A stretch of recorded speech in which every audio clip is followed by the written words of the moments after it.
गौतम बुद्ध ने कर्म के सिद्धांत को बहुत गहराई से समझाया है और इसे जीवन का एक महत्वपूर्ण नियम माना है। बुद्ध की दृष्टि में कर्म का अर्थ है हमारे कार्य और उनका परिणाम। कर्म केवल शारीरिक क्रियाओं तक सीमित नहीं होता, बल्कि हमारे विचार, बोलचाल और मानसिक प्रवृत्तियों को भी इसमें शामिल किया जाता है।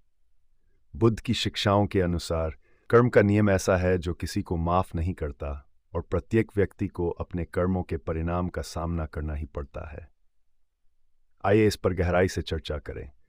नंबर 1, कर्म का सिद्धांत। कर्म का सीधा अर्थ है कार्य या क्रिया, और इसके साथ जुड़ा है कारण और परिणाम का नियम। गौतम बुद्ध ने समझाया कि हमारे हर विचार, शब्द और कार्य का एक परिणाम होता है। यह परिणाम अच्छा या बुरा हो सकता है, जो उस कर्म के स्वभाव पर निर्भर करता है। उदाहरण के लिए, अगर कोई व्यक्ति दया और करुणा से प्रेरित होकर कार्य करता है, तो उसके कर्म सकारात्मक परिणाम लाएंगे। वहीं अगर कोई व्यक्ति ईर्ष्या, क्रोध या घृणा से प्रेरित होकर कार्य करता है, तो उसके कर्म नकारात्मक परिणाम देंगे। नंबर 2, कर्म और नैतिकता। बुद्ध ने नैतिकता पर जोर दिया है, जो सीधे तौर पर कर्म से जुड़ी है। नैतिकता का पालन करना और दूसरों के प्रति करुणा और सहानुभूति रखना अच्छे कर्म माने जाते हैं। इसके विपरीत अहंकार, क्रोध, लोभ और हिंसा से प्रेरित कर्म बुरे माने जाते हैं। उन्होंने स्पष्ट किया कि कर्म हमें माफ नहीं करता, चाहे हम किसी भी परिस्थिति में हों। हमें अपने हर कर्म का फल अवश्य भुगतना पड़ता है। नंबर 3, कर्म का अपरिहार्य परिणाम। बुद्ध ने यह सिखाया कि हर कर्म का एक निश्चित परिणाम होता है, जिसे कोई टाल नहीं सकता। ये नियम अपरिवर्तनीय और अटल है। अगर किसी ने बुरे कर्म किए हैं, तो उसे उनके नकारात्मक परिणाम का सामना करना पड़ेगा। इसी तरह अच्छे कर्म के फल भी सकारात्मक होते हैं। यहाँ तक कि अगर परिणाम तत्काल नहीं मिलता, तो भी ये कर्म के भंडार में रहता है और समय आने पर इसका फल मिलता है। नंबर 4, अतीत, वर्तमान और भविष्य के कर्म। बुद्ध के अनुसार हमारे जीवन में जो कुछ भी होता है वह हमारे अतीत के कर्मों का परिणाम होता है।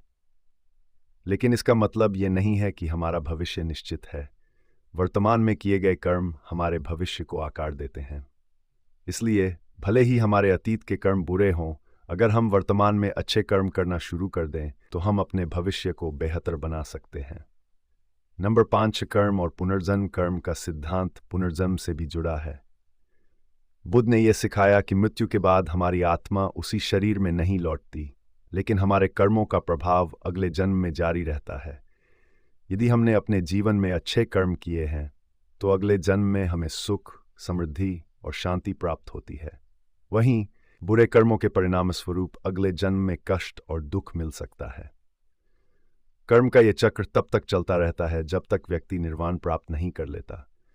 नंबर 6, मुक्ति का मार्ग। बुद्ध ने यह भी सिखाया कि चाहे कर्म किसी को माफ न करे, लेकिन उसके प्रभाव से मुक्ति पाई जा सकती है। इसका मार्ग है सही दृष्टिकोण, सही संकल्प, सही वाणी, सही कर्म, सही आजीविका, सही प्रयास, सही स्मृति और सही ध्यान, जिन्हें उन्होंने अष्टांगिक मार्ग कहा। यह मार्ग व्यक्ति को कर्म के बंधनों से मुक्त करता है और उसे मोक्ष या निर्वाण की ओर ले जाता है। नंबर 7, कर्म के प्रति जागरूकता। बुद्ध ने सिखाया कि कर्म से कोई बच नहीं सकता, इसलिए हमें हमेशा अपने विचारों, शब्दों और कार्यों के प्रति जागरूक रहना चाहिए। हमें समझना चाहिए कि हर क्रिया का परिणाम होता है और इसे टाला नहीं जा सकता। अगर हम दूसरों के प्रति करुणा, प्रेम और सहानुभूति रखते हैं और ऐसे ही कर्म करते हैं, तो हमारा जीवन और भविष्य सुखमय हो सकता है। गौतम बुद्ध के अनुसार कर्म का नियम सभी पर लागू होता है और कोई इससे बच नहीं सकता। हर व्यक्ति को अपने कर्मों का फल भुगतना ही पड़ेगा, चाहे वह अच्छा हो या बुरा। लेकिन अगर हम इस नियम को समझकर अपने जीवन में अच्छे कर्मों को अपनाते हैं, तो हम न केवल अपने वर्तमान जीवन को सुधार सकते हैं, बल्कि भविष्य में भी सुख और शांति प्राप्त कर सकते हैं।